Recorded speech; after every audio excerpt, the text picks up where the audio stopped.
Welcome to another DVT Solutions product training video. In this session, we'll demonstrate how to assemble and use our probe system for vertically mounted test boards, with the capability to probe both the front and back sides of the board. Our probe systems are fully configurable and upgradable. We'll go through the component listed on the title page, explaining how each is assembled and utilized to probe the test pads oriented both vertically and horizontally. Okay, so we're going to get started with our vertical probing setup, and we're going to use the DVT-FPPNN because the board that we're going to hold is 9 inches by 12 inches. The bars slide up and down here, and we basically put the board in here and tighten these controls down. We can also bring this lower bar up by loosening these screws, and it has these little dowel holes here that you can incrementally put them up and secure it. So now what next is we're going to install the circuit board for probing.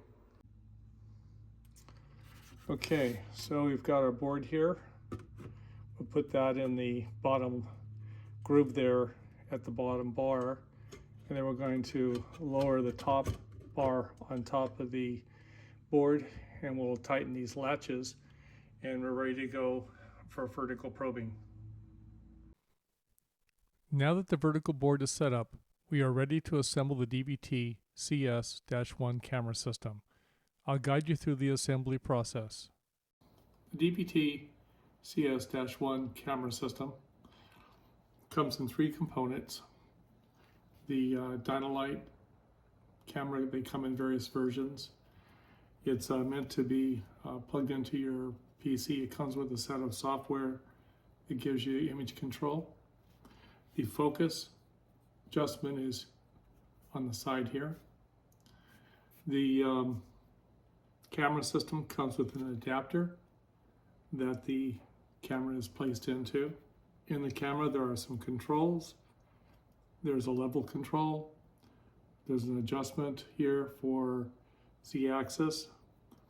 And this pin here is placed in the camera probing system that is a 4-axis arm, and it fits into the end here by sliding this in, and by tightening this knob right here prevents it from rotating.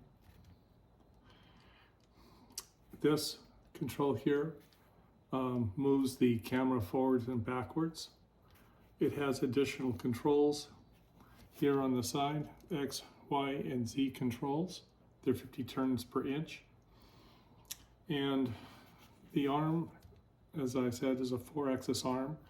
By adjusting this knob right here, you can set the camera in position and hold it there while you use these controls to adjust where the vision is on the display.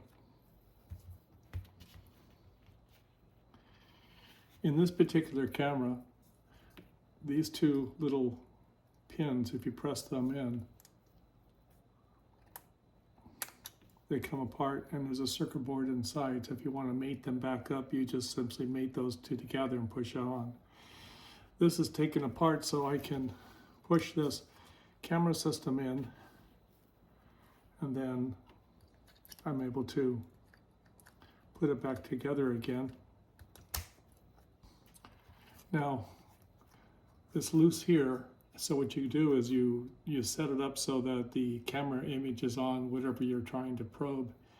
Then once you have it in the position that you like to see the image, then you can tighten this screw right here that will hold it in place. So the system pretty much is ready to go. I can give you an example where if I was to set the camera up in a certain position that I wanted it in. It has 4 axes, so it's a lot of different angles you can place this camera in. Once you get it in a place that you like it, then just adjust this knob here and tighten it, and you're ready to go. Now that the camera is ready, we'll move on to setting up the DVT-FP250 probe positioner. The positioner comes pre-assembled and includes a 3-hole adapter for connecting to microprobes, as well as an adapter for single-ended probes.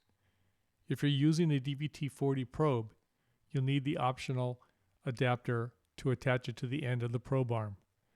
The remainder of this video will demonstrate how to use these adapters to connect the probe to the positioner arm, adjust its height, and accurately probe test pads that are oriented vertically or horizontally on the test board mounted in the vertical test fixture. I'm going to show you how to attach the DVT40 probe to the FP250 probe positioner, and we're going to use some adapters. 2 adapters here. There are many adapters for connecting up various kinds of probes like wafer probes, single-ended probes, our new FPP probes. So today these adapters are appropriate for the DVT40 probe. The probe positioner has X, Y, and Z positions. The arm can be raised by adjusting this screw here, loosening it up, pulling it out, and pulling the arm up and down. And then there's some dowels in there in the arm. You pull those out far enough, you can rotate the arm to probe in the vertical direction. So the first thing I'm going to do is connect the adapter. That's an option for the DVT40 probes to the end of the 3-hole adapter on the DVT FP250 positioner.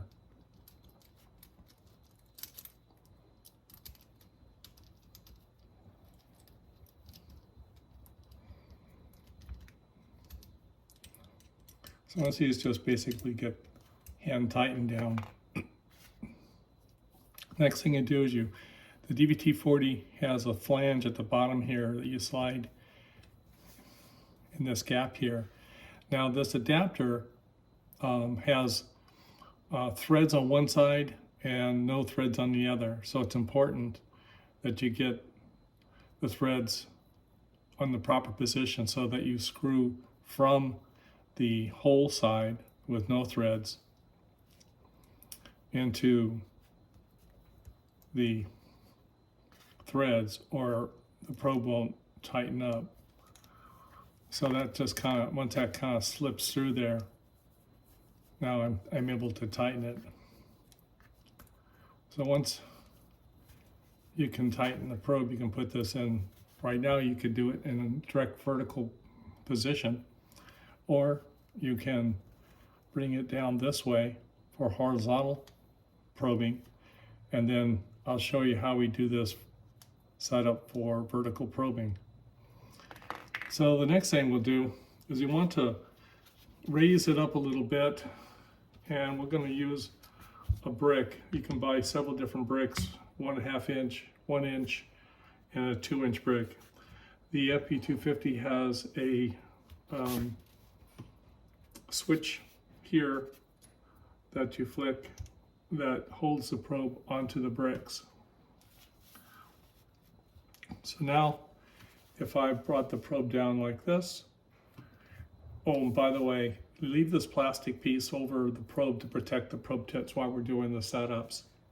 So right now, if I had a printed circuit board underneath there, you can probe in the horizontal position. Now to probe this system in the vertical position, you pull out, you loosen this screw here,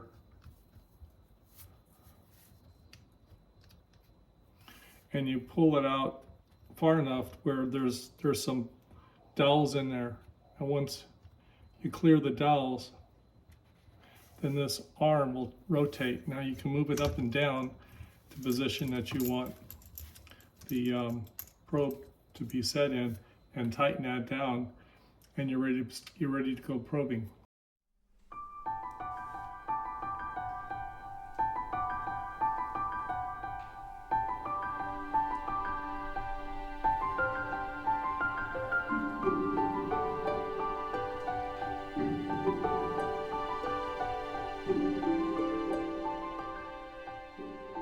One thing you should do with your FP250 before you get started probing with it is to make neutral the positions for the XYZ controls. I marked a gap that would be there. It's kind of difficult to see, but these two pieces here, this one slides up. This is stationary when you adjust this control. And what happens is, if this is not in its neutral position, then there'll be a gap right here. I put that little piece of yellow putty there. So what you want to do is take this down so there's no gap there. And you can just run your finger up underneath that and feel that there is no space. The same thing here for the X control. So you move that back, you can see that gap going away. And the same thing for Y. And this is overlapping its base. So once you have these things all set in neutral position, that'll help out later on when you're probing and you're making these adjustments and you're just not almost there. All of a sudden you run out of XYZ control and you have to stop and reset them all, reset the probe positioner. It eats up a lot of your time, but by putting these things in a neutral position before you start probing, it'll save you a lot of time later on. Now that we know how to set up the probe and control the positioner, as well as the camera system, we will use them to probe the test board. Before you start probing, it is useful to create a test plan by marking the vertical and horizontal test pads so they will be easier to locate at test time. Here is an image of the CPU test board we previously installed in the DVT-FPPNN vertical fixture. We want to probe a set of the I/O pads within the yellow square, which represents where the CPU will be attached to the board. Here is a close-up. We will first probe the I/O pads on the outer set of vertical oriented pads, followed by the horizontally oriented pads. The white markers point to the test pads to be probed. To set up the system for vertical probing on the test pads, position the camera at 40-degree angle, about 2.5 inches or 6.35 centimeters from the test pads. This angle will allow you to view the probes making contact. Secure the camera arm by tightening the knob. Adjust the wide knob on the side of the camera to focus the image on the test pads. The camera connected to the laptop running Dyno Capture 2 software displays the CPU test pad where we will be probing. Now to probe this system in a vertical position, you loosen this screw here.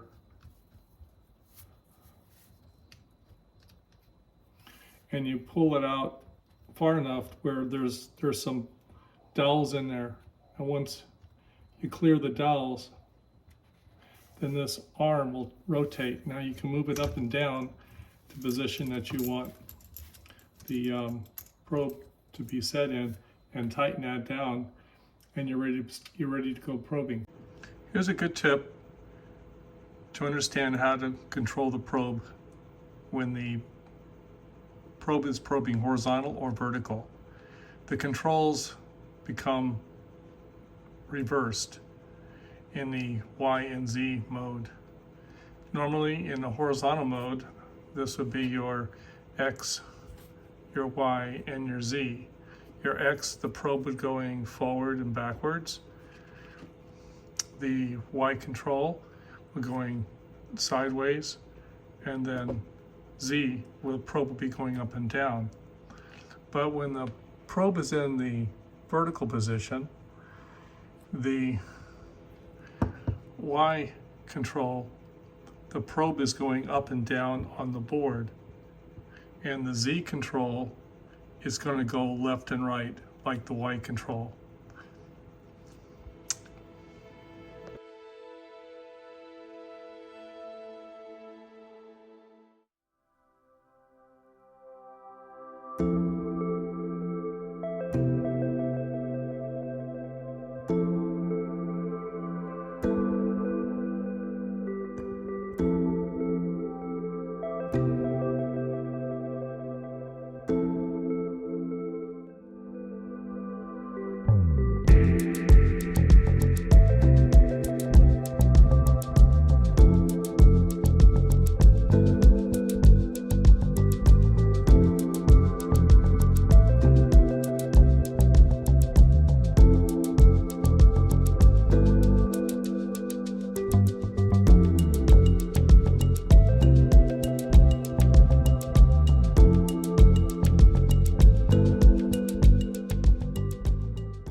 The differential TDR instrument with a remote module will be connected to the DVT40 probe via coax cables. When the probe tips contact the test pads, the TDR pulse will propagate along the differential trace towards the end launch connectors. This propagation verifies proper contact between the probe tips and the test pads, enabling accurate measurements of the differential trace impedance. Additionally, if a cable is connected to the end launch connector, or a second probe is attached to the opposite end of the trace, a VNA with time domain calibration could be employed to simultaneously measure both the differential impedance and the insertion loss bandwidth of the trace. To verify that the probe tips are making proper contact with the test pads for frequency domain S-parameter measurements, we will first conduct time domain reflectometry or TDR measurements on the test board. The TDR measurements will confirm when both probe tips are correctly positioned on the test pads, ensuring accurate insertion loss and S-parameter measurements. If you're using a vector network analyzer or VNA, perform a time domain calibration. This will allow you to display both TDR impedance plots and S-parameter plots simultaneously. Open one window for the TDR measurements and another for the S-parameter measurements. The TDR measurements will provide immediate feedback that the probe tips are in contact with the test pads, enabling you to obtain reliable S-parameter measurements. Relying solely on frequency domain measurement plots makes it a challenge to confirm proper contact with the test pads, which could affect the accuracy of the results. Let's view the TDR trace signature by contacting the test pad. Notice the unterminated differential TDR measurement has both positive and negative pulses that provide a physical location of the probe tips. Let's lower the probe down onto the test pads, and we should get a differential impedance measurement of this trace of 85 ohms that verifies the probe tips are contacting the test pads. And if using a VNA, we could make an accurate S-parameter measurement at this point. So now let's bring the probes up to measure the next differential trace. Using the camera, guide the probe tips down onto the next set of test pads. Position the probe tips over the test pads the best you can.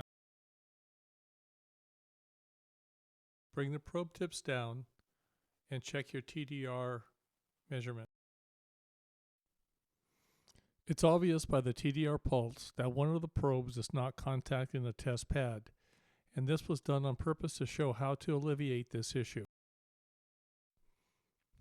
Use the magnifier option and place a cursor over each of the probe tips to locate the probe not contacting its test pad. Lift the probe up again.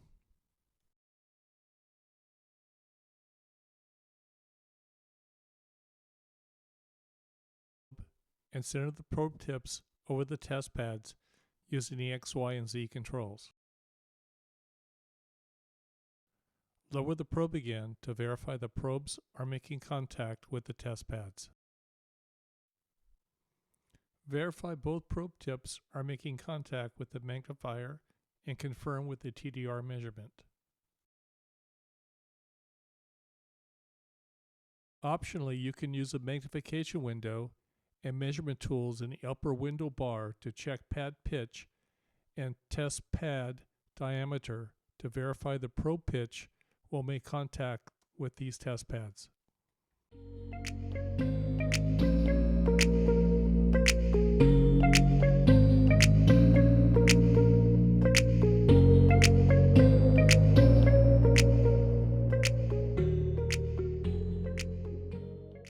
We've just completed probing the vertically oriented test pads, and now we're going to probe the horizontally oriented test pads located on the bottom section of the package layout on the vertically fixtured test board. To do this, we will need to rotate the probe arm into the horizontal position.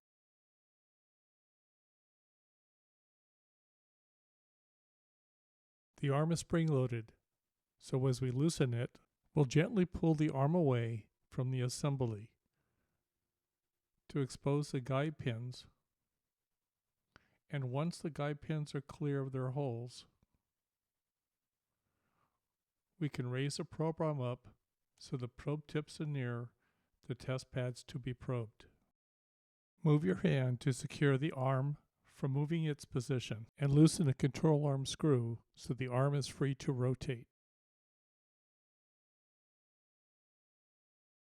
Retighten the control arm screw. The probe arm is already in position for probing a horizontal board. Now, raise the probe to reach the lower set of test pads. The probe is now in position to probe the lower horizontal-oriented test pads. With the probe tips now oriented in a horizontal position, the X, Y, and Z controls will function according to this setup. We will begin by adjusting the X control to move the probe onto the horizontally oriented test pad. If both probe tips make contact, we should see a matched impedance. Since we do, this confirms the accuracy of our impedance and S-parameter bandwidth measurements. We are getting a 100 ohm matched impedance, and the trace is shorter than the last test measurement.